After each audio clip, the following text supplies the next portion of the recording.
वसई विरार के रहवासी होने के नाते आपकी नजर में क्या ऐसे शब्दों का इस्तेमाल होना चाहिए चुनावी रणभूमि में?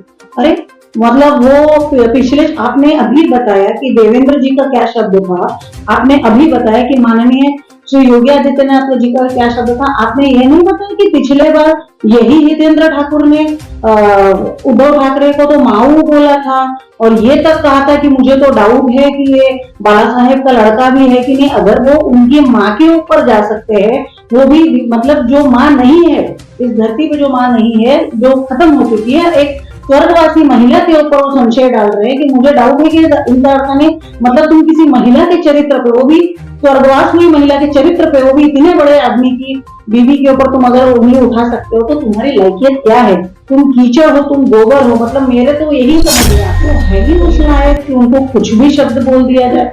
वो है ही बिन पैंदे के लोटे, वो बिन पैंदे के लोटे हैं जिनको कोई साइड नहीं, वो कहीं भी लुढ़क जाते हैं।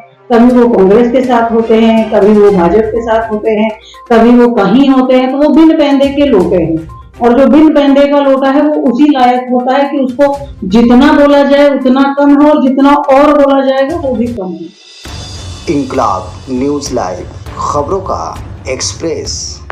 नमस्कार दोस्तों, आप देख रहे हैं इंकलाब न्यूज लाइव में फारूक शाह और सिटी सर्वे की रिपोर्ट में इस समय हमारे सामने हैं समाज सेविका भी कह लीजिए और साथ में इनको बहुत चर्चित हैं एडवोकेट नेहा दुबे जी। और नेहा दुबे जी से हम चर्चा करेंगे चुनावी महासंग्राम में, क्योंकि चुनावी महासंग्राम में कई ऐसे मामले इस बार वसई विरार में आए हैं। ऐसा लगता है मानो कि अब वसई विरार में चुनाव नहीं घमासान होने जा रही है। ऐसे में इनकी भी जानकारी हासिल करना हमारे लिए जरूरी हो जाता है, तो हम बात करेंगे। स्वागत है आपका।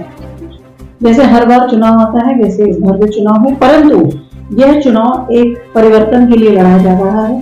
जिस तरह से देश में एक परिवर्तन की एक बहुत ही खूबसूरत चेंज हो रहा है, जो 10 साल हमने हमारे यशस्वी प्रधानमंत्री जी को कार्य करते हुए देखा है, तो उसी तरह से अगर इस बार जो मोदी जी का नारा है 400 पार, अगर वो हो गया तो हम हमारे देश को दोबारा सोने की चिड़िया बनते हुए देखेंगे।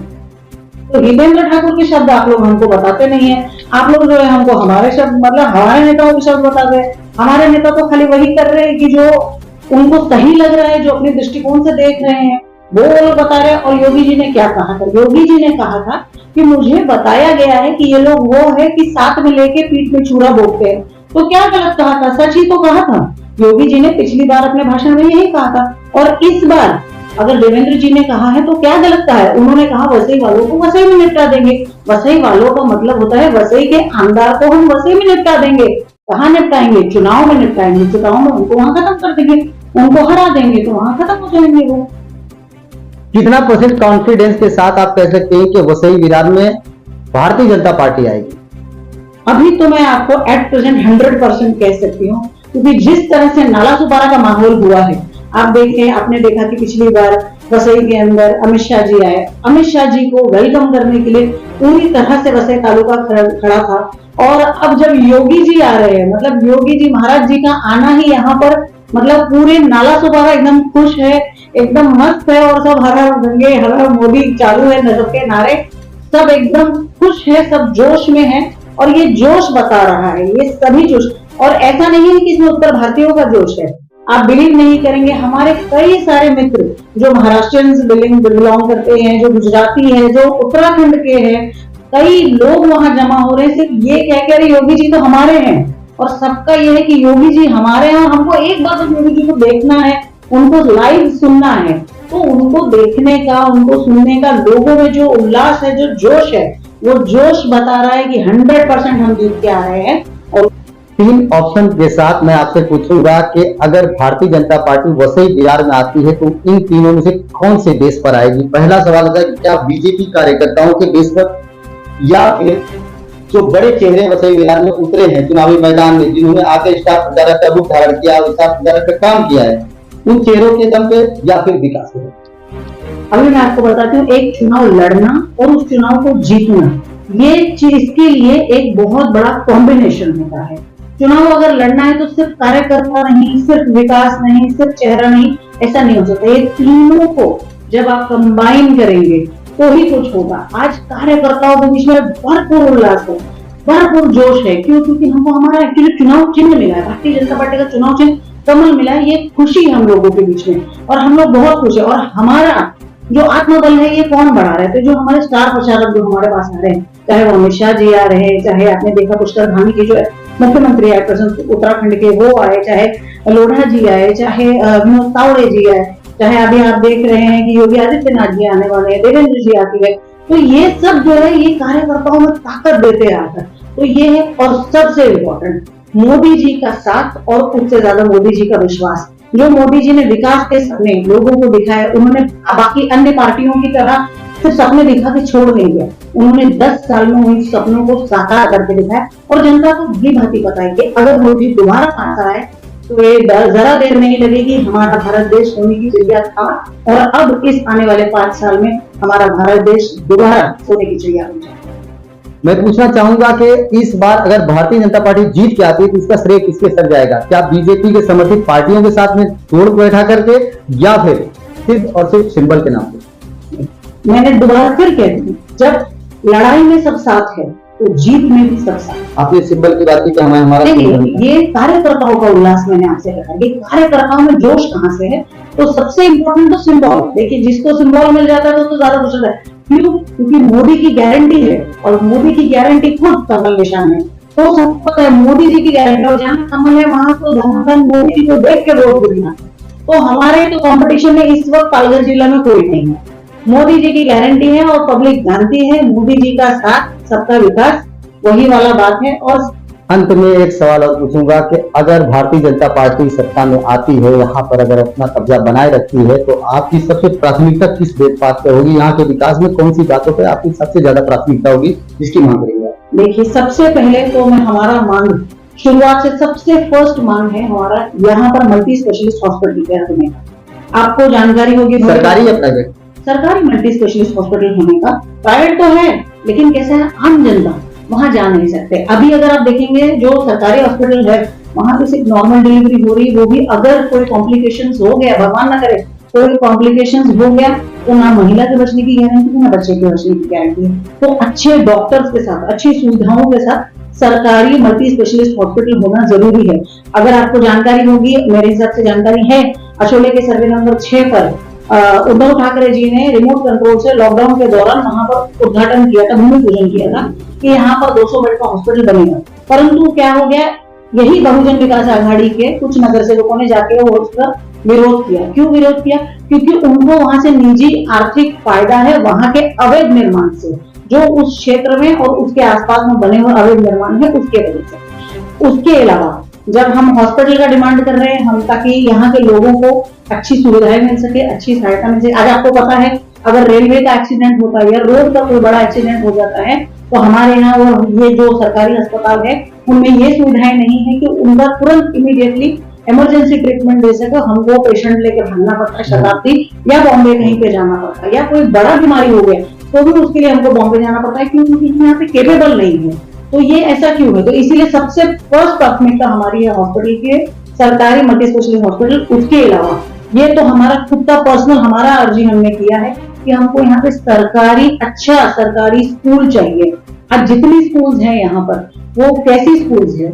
वो प्राइवेट स्कूल है। अगर आपको स्कूल में एडमिशन लेना है तो आपको सबसे पहले तो एक तो कई सारे फीस है, बड़ी बड़ी फीस है, ये फीस वो fees, section change fees, admission fees, ये वो करके दुनिया भर का पैकेज बना के आपको 50-60 हजार का पैकेज बना देते हैं। और अगर उससे अच्छे स्कूल में आप चले जाइए तो 1-1.5 लाख का तो फटका बनने बैठना ही है। और सबसे इम्पोर्टेंट, जब आप एडमिशन लेने जा रहे हैं तो जो सबसे पहला वार जो आपके पॉकेट पे होता है वो होता है डोनेशन का, जो कहीं पर भी किसी भी स्कूल में 20,000 से 50,000 से नीचे नहीं है, जो कि डायरेक्टली इलीगल मनी है डोनेशन लेना। तो वो यही अगर सरकारी स्कूल, अच्छी सरकारी स्कूल बन जाएगी तो ये तकलीफ नहीं होगी। और जो गरीब तबके के लोग हैं, हाजी वाले हो गए, रिक्शे वाले हो गए, या अन्य कोई गरीब लोग हैं, वो अपने बच्चों को यहाँ पढ़ा सकते हैं कम फीस पे। आज क्या है, हर माँ बाप सोचते हैं कि अगर हमारा बच्चा अच्छे स्कूल में पढ़ेगा तो वो आगे बढ़ेगा, परंतु यहाँ पर कैसा है कि अगर आप पढ़ोगे, इनकी सोच क्या है, बहुजन विकास आघाड़ी वालों की सोच क्या है, अगर आप पढ़ लिख के आगे बढ़ गए तो आप तो हमारे कंपटीशन हो ना, तो इसलिए पढ़ने का लिखने का नहीं। तो जब आप कैसे पैसे आपके बच्चे का आप कर्जा काट के, सोना बेच के या आप लोन लेके अपने बच्चे का एडमिशन कराएंगे, जैसे तैसे आपके बच्चे को आप 10वीं 12वीं तक पहुंचाएंगे, तो उसके बाद आपके पास कोई अच्छा और सरकारी कॉलेज नहीं है, यहाँ पर जो भी कुछ है तो ये भी कुछ होता है तो रिजन ठाकुर बोलते हमारा विवाह कॉलेज है ना, अरे विवाह कॉलेज का डायरेक्ट फायदा तुमको हो रहा है, उससे आम जनता को फायदा नहीं हो रहा है। जो फीस ले रहे हो तुम ले रहे हो, उसके बदले में अगर कोई सरकारी कॉलेज होगा तो उसका फायदा किसको होगा? आम जनता को होगा। उससे कम पैसे में बच्चे अच्छी फीस लेंगे, और जब ये नहीं कर पाएंगे, बच्चे अच्छी शिक्षा नहीं पा पाएंगे तो उनको अच्छी नौकरी नहीं मिलेगी, तो फिर बच्चे क्या काम करेंगे? तो यहाँ पर जो है आप देख रहे हैं ड्रग्स का माहौल जिस तरह से पूरे नाला सुपारा विरार में ड्रग्स का माहौल फैला है, गंजेड़ी नशेड़ी लोग घूम रहे, क्या करेंगे? यही सब हुआ, गंजेड़ी नशेड़ी लोग होंगे तब क्राइम बढ़ेगा और क्राइम रेट बढ़ेगा, और सीधा क्राइम का फायदा उन्हीं लोगों को होता है, क्योंकि कम दर में कम पैसा देके उनको क्राइम कराने मिल रहा है, तो उसकी वजह से वसई तालुका में क्राइम रेट बढ़ रहा है। लेकिन जब हमारे यहाँ के बच्चों को अच्छी शिक्षा मिल जाएगी और वो अच्छी, फिर बाद में जॉब अपॉर्चुनिटीज उनको यहाँ पे दिलाना चाहिए। जॉब अपॉर्चुनिटीज के लिए हमारे वसई तालुका में आज क्या है? तो कुछ नहीं है, अवैध इंडस्ट्रीज है जहाँ पे कम पैसे में लेबर का जॉब करना है। तो ये हम हमारे बच्चों के लिए तो नहीं चाहते कि ये इस तरीके का हो, लेकिन अगर हमारे पास अच्छी जॉब अपॉर्चुनिटीज होगी, अगर अच्छी अच्छी बड़ी बड़ी इंडस्ट्रीज यहाँ पर आएगी, बच्चों को अच्छी अपॉर्चुनिटी मिलेगी, बच्चे इंजीनियरिंग की पढ़ाई करके अगर अच्छा जॉब पालेंगे तो उससे अच्छी जॉब, उससे अच्छा और क्या रहेगा। और इसी तरह से धीरे धीरे करके जब आप आगे जाएंगे तो आपके जिंदगी की मूलभूत सुविधाएं, सबसे पहला है पानी। आज आप देख रहे हैं हमारे वसई तालुका का दुर्भाग्य है कि हम आज तक अपनी मूलभूत सुविधाओं से ऊपर नहीं उठ पाए हैं। पानी के मुद्दे पर यही जितेंद्र ठाकुर हर साल चुनाव लड़ते हैं, शर्म में नहीं आती है, हर चुनाव में पानी का मुद्दा लेके खड़े हो जाते हैं, और बेशरम जैसे हर बार, जबकि खुद ही चुनाव में हर बार खुद ही जीत के आते हैं और हर बार पानी का मुद्दा लेते कि इस बार जीत के आऊंगा तो सबको पानी दिलाऊंगा, इस बार जीत के आऊंगा। अरे शर्म भी नहीं आता, हर बार बोलते हो, अभी तो अब तो बुढ़े हो गए, अब तो इस पे शर्म करो, लेकिन वो नहीं उनको शहर भी डूब जाता है पानी। हाँ, ये भी तो इम्पोर्टेंट बात है। पानी को वही मैं आपको बता रही थी कि पानी की हमारे यहाँ दो समस्या है। एक तो हमारे घरों में पीने का पानी नहीं अच्छा आता है, स्वच्छ अच्छा पानी नहाने धोने के लिए नहीं आता है, जो सो आता है वो बारिश के महीने में ना चाहते हुए गटर नाली का गंदा पानी लोगों के घरों में घुसा रहता है। अभी आपने देखा होगा 2023 का जब बारिश का सीजन था, 10 दिन तक हम लोगों के घरों में पानी घुसा हुआ था। इससे सबसे ज्यादा समस्या किसको हुई? हम ही लोग को हुई। और बेशरम जितेंद्र ठाकुर क्या बोलते हैं, अरे हमने बारिश में पानी भरा था तो खिचड़ी खिलाई लोगों को।